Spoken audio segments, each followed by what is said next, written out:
you did not want to shake hands with Mickey Gall. What did he say to you up there? I don't know. He was stuttering. I think he's kept repeating, "Oh, you don't want to shake my hand" or something like that. And it's not.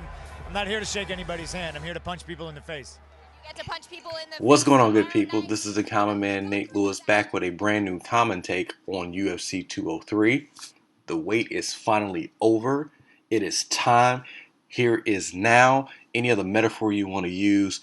CM Punk making his UFC debut fight, or should say, making his debut fight, period, against Mickey Gall tonight. Also, the actual main event, Stipe Miocic defending his newly won UFC World Heavyweight Championship against Allistar Overeem, co-main event. Also, we'll see Fabricio Werdum, the former champion, taking on, in a really quick turnaround, Travis Browne. Really quick, seeing as he just fought at UFC 200 and in an outing that was he was kind of dominating it against Cain Velasquez. Great fight tonight. We're going to talk about the pay-per-view, kind of run over the fights on the main card. There's also some other news to get talking about. But before we get into all that, you might notice I have a lot of energy today. And the reason for the energy and the reason I feel so well is all thanks to Herbalife. Herbalife is the #1 protein shake supplement company in the world. They help you maintain, lose, gain weight. They also give you fueled with energy with their liftoffs. This is a great product. You guys need to try it out. There is a link in the description of this podcast, no matter what platform you're listening on. Start today. There is a 3-day trial. Give it a shot. If you don't feel better, if you don't have new energy, if you aren't feeling the weight loss immediately from the effects of trying this out, I don't know what to tell you. This is the best product available. Check it out, Herbalife. Learn more on Herbalife.com. Check out the description that's in the podcast. So tonight, after a long wait, and as you heard from the last podcast, I broke it down. There are two sides of this Punk saga that we're going through from both sides of pro wrestling and MMA fans. That all leads to tonight. Like I said on the last show, I've already made my prediction. As much as I love Punk, as much as I'm a fan of Punk, I do not see this going well for him tonight. But who knows? Everyone always has a puncher's chance. You never know what could happen in an actual fight. But before we get into that, let's go ahead and break down the main card. Starting with the opening for the main card, we have Jessica Andrade versus JoJo Calderwood. This is a fight that is in the strawweight divisions. They're fighting at 115. This is coming off Calderwood actually fighting at the 125 weight class limit in her last fight against Valerie Letourneau. So if anyone's gotten to see the weigh-in videos or weigh-in pictures from not the official weigh-in, not the stage one that you see on television, Calderwood looked a little deflated.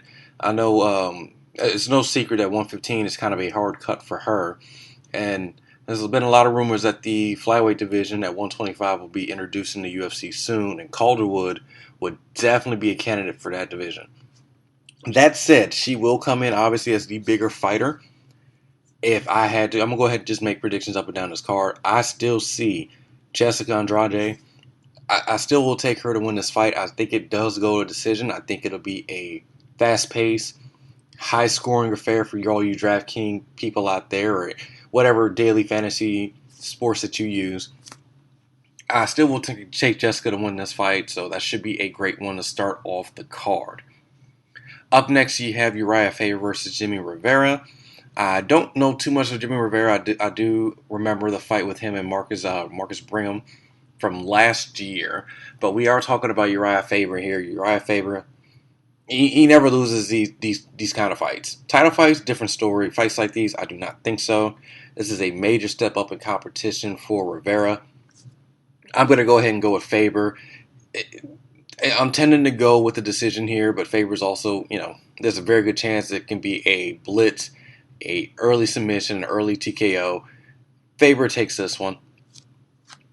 And then the fight I've been talking about, the fight that you've been seeing on all type of message boards, either filled with hate or filled with hope. CM Punk, Mickey Gall. We got to see Punk's first official weigh-in the other day. He came in at 170 pounds. Gall came in at 170.5. There's not too much more to say about this. If the weigh-ins are bringing in a little bit of buzz because Punk refused to shake Gall's hand and there's a little jaw-jacking back and forth. If you're the type that cares about that at this point, with all we've seen in weigh-ins and lead-ups and this ruffled your feathers, I don't know, I don't go powder your pussy or something like that. Just stop letting these little things before fights get you all in a feather. These guys are ready to fight. For Gall, this is his second fight in the UFC, but first fight on a pay-per-view. This is a big moment for him. You almost want to see a lot of pressures on Gall himself. He's expected to win. He's heavily favored to win by all odds accounts.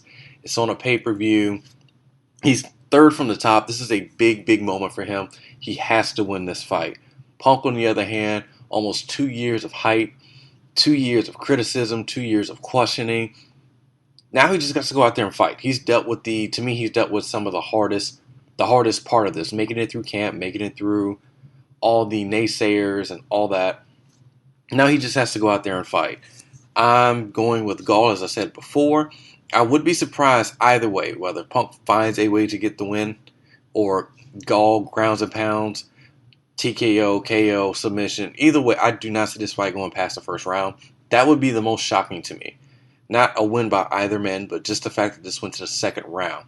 Considering the experience factor on both sides, a debut on one side, I will be surprised if this made it to the second round. Fabricio Werdum versus Travis Browne. Fabricio is just coming off a loss to the participant in the main event, and Travis Browne's coming off that dismantling he got at UFC 200. This is a fight both guys want. They want to get back in contendership for a title shot. If you're looking at this fight objectively, I don't see where Travis gets a win here. Fabricio has showed major improvements on the feet. His boxing is greatly improved from his time in Strikeforce. And he's still the baddest man on the ground, possibly in all of the heavyweight division. I know that's saying a lot with Josh Barnett being in that division as well. But he may be the baddest man on the ground. Travis Browne, obviously, fantastic boxer. Still in one of my favorite fights of all time against Andrei Arlovski. Showed he has a hell of a chin. To make a pick here, I'm going with Werdum. Browne is taking this on short notice. I think it was a 4-week heads up that he got for this fight. I know he's hungry. I know he wants to get back in there, and I know he wants to put a stamp on his chances at a title shot in the near future. That said, I'm picking Werdum here. I'm going to go second round, and I'm going to go with a submission. I think that's just how this one goes. But again, this is the heavyweight division. Who knows? It can be a first round ender, and it can go either way. And then finally, main event, Stipe Overeem. Stipe's brand new champion. He's fighting in his hometown of Cleveland. If you watch some of the embedded series and the countdowns, this may be one of the happiest champions you've ever seen before. Just happy all around. Happy to fight in his hometown. And that, we've seen guys like George St. Pierre fight in his hometown and go out and perform well. We've seen people like Alexander Gustafsson go out and fight in front of his home crowd and it not go well for him. This is definitely a tough test for the new champ. Overeem has a ton of experience. Overeem, not just from the total experience itself, just his hands in terms of his boxing ability. He's seen it all inside of the octagon or inside of the cage. This is a tough one. I'm leaning towards the champ. I really like Stipe's stand-up game. I love his boxing game. He comes from a great camp. He's shown an ability to keep the fight standing and not be taken down as much, although his ground game, he does have a great ground game. We don't get to see it often in his fights, but he has a great ground game. That said, I think that hometown crowd definitely helps him in this case. He was the underdog to beat Werdum in the first place, and he stepped up and rose above that one. I see him carrying that momentum from that crowd over into this victory, and I'm taking Stipe. I'm going to go, this fight definitely has a finish in the heavyweight division. I always call for a finish. Stipe in the first round. In other MMA news, and one of the, I can't even say it's one of the weirdest stories I've ever heard, because there's been so many weird stories in MMA and in pro wrestling, but just coming, days, or maybe even just a day of fighting at UFC 203, CB Dollaway pulls out of the fight, citing a back injury he suffered while he was on a malfunctioning elevator at I believe it was at the hotel of at his hotel before the fight. This is there's video posted showing that showing CB on the elevator, and everything appeared to be fine, and then news breaks out, I think couple hours ago, that he is pulling out of the fight citing an injury from that incident. UFC released a statement basically saying, he's out of the fight and they're in talks with hotel management. And this is just, CB is one of those guys who definitely needed a win to get back on track. I think he's on I want to say 3-fight losing streak going into this, and having this happen just right before a fight. There are some people questioning it. There's some people saying, whatever they say about him not wanting to fight or whatever the case may be, but to pull out of a fight after you've gone through a training camp and put the money into that training camp to travel, for you to have to pull out of a fight means there has to be something substantial that happened. So there are guys that will go in there and fight with all types of broken bones and pulled ligaments and whatever have you, just to make it through the fight and to, earn a paycheck. This is what you do for a living. So hope all is well with CB. Man, dudes, just be careful on elevators, I guess. I would tell you to take the stairs, but that comes with its own set of risks too. And not to poke too much fun at that, but I just hope everything's okay. And news that broke earlier this morning, it was actually the first thing that woke me up today, is Robbie Lawler, who was scheduled to fight Donald Cerrone at UFC 205 in Madison Square Garden, has pulled out of the fight. For a while here, the reasons were unknown, especially considering if you heard the the UFC Unfiltered podcast. Dana White was on there talking that Robbie Lawler was calling him every day looking for a fight. He was ready to get back in there after losing his title to Tyron Woodley at UFC 201. So when this fight was announced between Robbie and Donald Cerrone, just about everybody creamed their pants here, and I'm not going to lie, I was one of those people too. The idea of Lawler and Cerrone throwing hands for 3 rounds, if that isn't something that, if that's not cream worthy to you, then I think you're watching the wrong sport. But Lawler pulls out of the fight, and it's being reported. Let me see here, because I just got this a minute ago. Damon Martin, you can check him out on Twitter at Damon Martin. I'm sorry, wrong one. Let me get to the actual one here. Actually, is Ariel Helwani's reporting this. So, Ariel Helwani, he's the man when it comes to MMA news reporting. He cites that Lawler decided that he needed a little bit more time after that loss to step back in the octagon.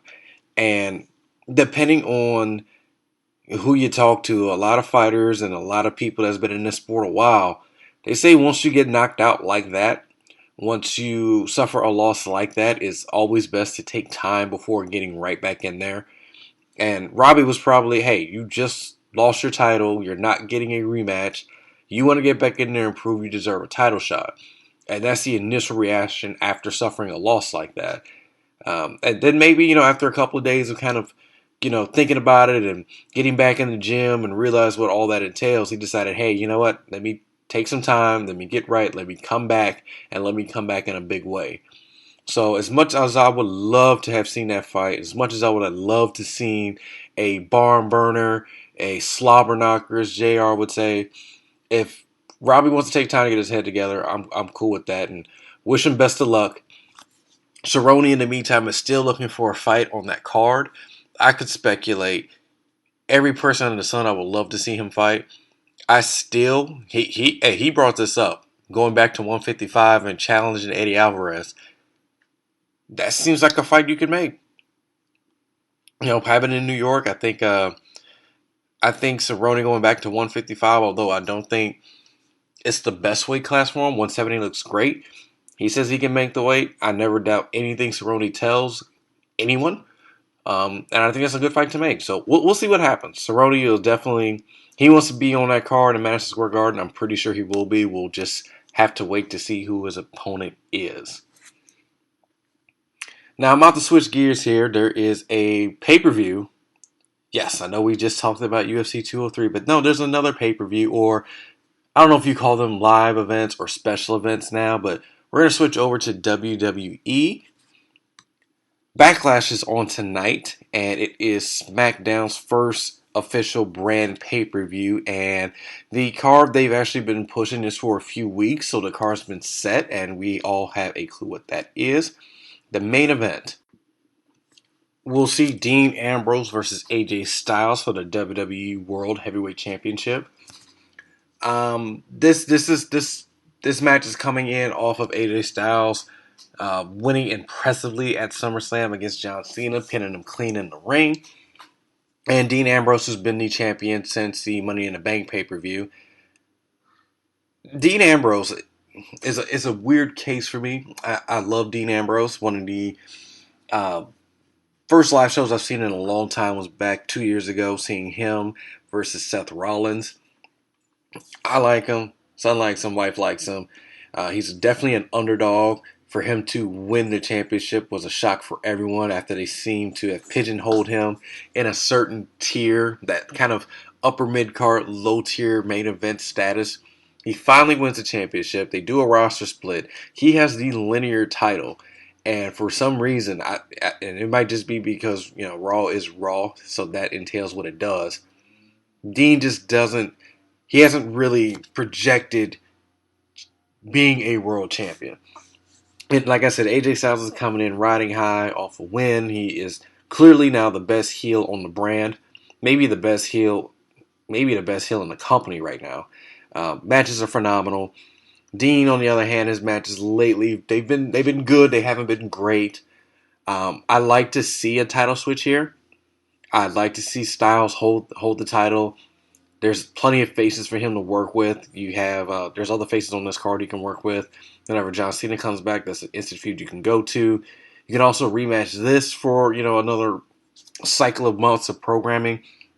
So I think a title change right here is probably what we'll see, and it's probably for the best also. Also on this card, we have the 6-pack elimination challenge for the inaugural SmackDown Women's Championship.